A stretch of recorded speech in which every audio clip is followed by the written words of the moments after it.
नमस्कार शेतकरी मित्रांनो, पावसाळा सुरू झाला असून येत्या 5 दिवसात महाराष्ट्रातील अनेक जिल्ह्यांमध्ये मुसळधार पावसाचा अंदाज वर्तवण्यात आलेला आहे.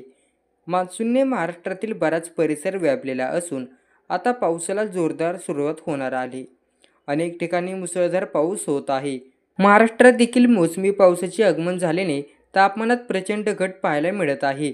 राज्यातील बऱ्याच ठिकाणी ढगाळ वातावरण आहे. अनेक ठिकाणी मुसळधार पाऊस होत आहे. हवामान खात्याने विदर्भासाठी पुढील 5 दिवस मुसळधार पावसाची शक्यता वर्तवण्यात येत आहे.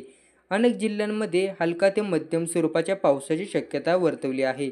अहमदनगर, पुणे, सोलापूर, मराठवाडा, लातूर आणि धाराशिव या जिल्ह्यांमध्ये विजांच्या कडकडाटासह वादळी वाऱ्यासह पावसाची शक्यता वर्तवण्यात आली आहे. अकोला, बुलढाणा, वाशिम तसेच यवतमाळमध्ये पुढील 5 दिवस वादळी पावसाची शक्यता वर्तवण्यात येत आहे. मान्सून आता चंद्रपूरपर्यंत पोहोचलेला असून मराठवाडा, कोकण, पश्चिम महाराष्ट्र देखील व्यापलेला आहे. मुंबईत देखील पावसाचं आगमन झालं असून मुंबईसह ठाण्यात हलक्या स्वरूपाचा पाऊस होतोय. पुण्यात मागील आठवड्यात मुसळधार पाऊस झालेला आहे. धन्यवाद.